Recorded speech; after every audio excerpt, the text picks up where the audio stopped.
the 6 content principles that will allow you to connect to your audience and scale your spa. What I want you to think about is what happens is most of the time people just put out content because somebody told them to, but not realizing what is the objective of the content. Why are you creating it? Some people are like, well, I just want more business. I just want this. I just want to be seen. Somebody just told me to. Well, I want you to always think about content as the way to actually build the foundation of your business. And the reason why I say this is because if you get to learning how to connect to the hearts of the consumers, guess what? You will have more consumers.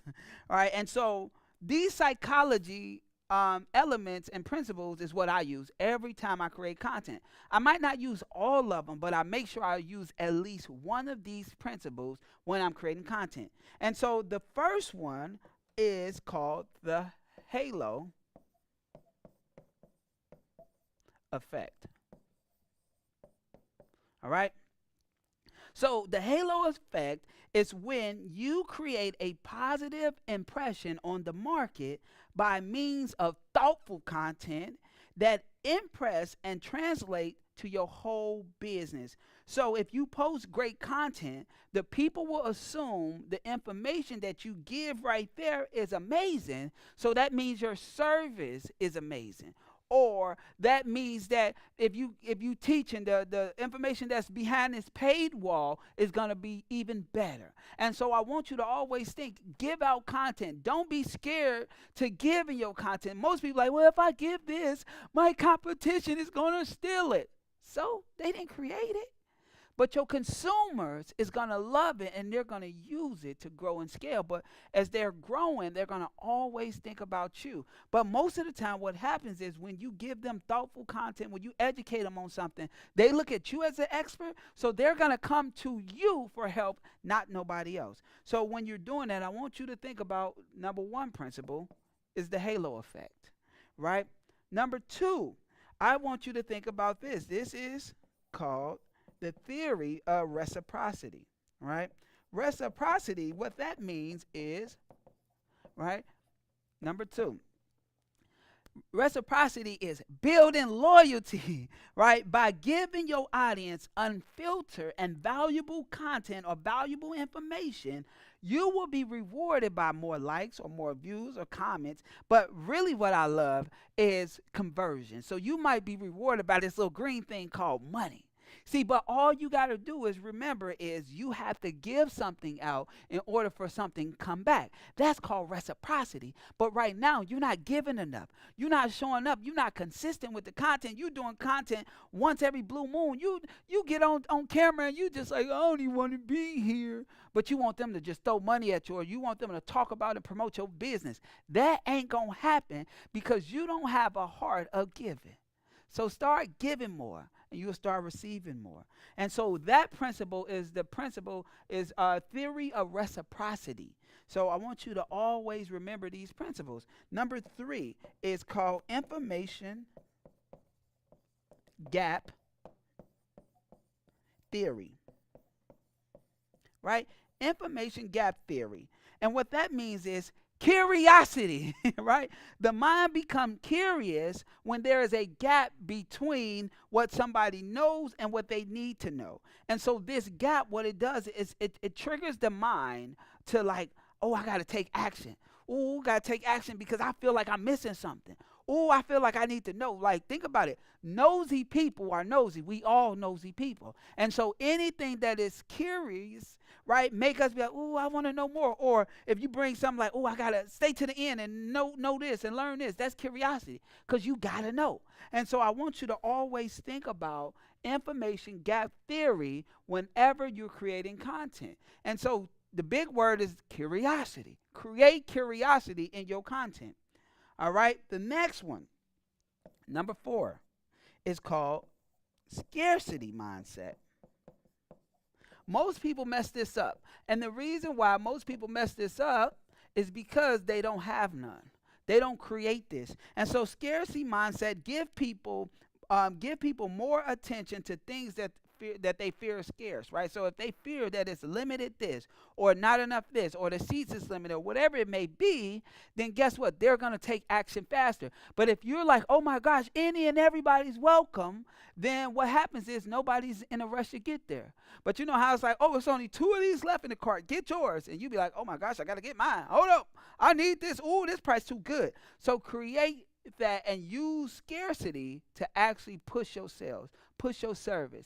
You might have, let's say, for this month at this price point, you might only have 10 slots left at this price point.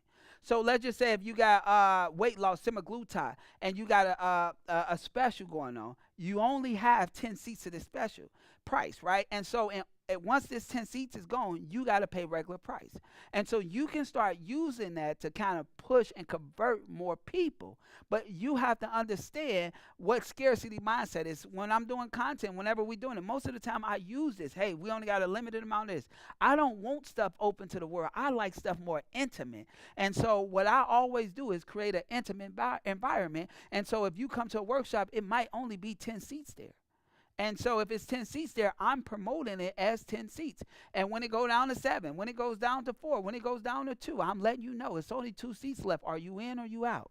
And so create that, all right? Number 5, this is big, right? Social proof. Right? And so consumers seek security through the opinions of others in their position. And so what that means is your consumers, your customers love to see other people that's regular just like them that went through your services or came to your business. And what that means is if that person can go through your business and lose weight or whatever it may be and have an amazing result, then they can too. And so I want you to think about showing social proof. See, a lot of times what happens is you might show before and afters, but your befores look like before and befores. And so if your before and before look like before and befores, guess what? Ain't no social proof there. They're going to look at it. We're real people. Oh, no, that don't work. That don't work. And so you want to make sure if you show them before and after, you give it some time so people can start seeing the results. And so the last principle that I like to use is called consistency, right? Commitment. Consistency, commitment. Right? And so people don't want things they are unfamiliar with. So by being consistently showing up in your short form content, you will build an audience and their retention to stay with you in longer commitments. So if I invest 20 seconds in looking at your content, then I'll start investing 2 minutes. And if I invest 2 minutes, I'll start investing 20 minutes. And you get what I'm saying? But another thing is when it comes with consistency is if they see that you're not showing up in your content and you're not posting every day, how can they expect you to be consistent with helping them with the results that you offering them? If you can't be consistent on your own things, you will never be consistent with nobody else's thing. So you need to have consistency, commitment, and that shows the people that you actually care about what you're doing and you're going to show up with no problem. Like even for me, every day I'm showing up here. Every day I'm showing I'm consistent. I don't care if it's one person watching or a million people because I know the power of content. I know that today somebody might not be watching, but tomorrow it can blow up. This piece of content can blow up any day of the week. I know that. So I'm going to show up even if you hear or not. And so I want you to always remember, be consistent until it works. What happens is you give up too soon. You don't give it enough time. And then you're like, oh, I attempted to do that or this. No, you didn't. You did it one time and gave up. Now, if you told me, yo, man, I did it for 10 years and it didn't work, I'm like, okay, I understand. I'm talking about every day for 10 years because I know it will work, compounding interest, right? Robert Rose said this, marketing is telling the world you're a rock star. Content is showing the world you are one. And so what I want you to understand is stop going to marketing first when you're supposed to be building content. See, content opens the door for your consumers. Content shows them who you are, if they like you, if they don't, if they want to connect more to you. Some of the things that you keep secret and behind the closed doors will be the things that actually increase your business. But you have to understand, stop running to marketing first and just thinking people going to buy because they see an ad. No, people going to buy because they like who you are. So create your content. Use these 6 principles so you can scale and grow your aesthetic practice in a whole nother way. Right, I'm Dontel Antonio, and I am a part of this company called the King of Content. We are a content firm that focus on content creation for aesthetic professionals like you to help you dominate your community. Stay consistent with your content. So if you're somebody who needs help with content and wants your time back, what I want you to do is click the link in the bio and get on a content strategy call with our team so we can help you grow and scale. If this message was for you, what I want you to do is I want you to share it with another aesthetic provider just like you. Thank you.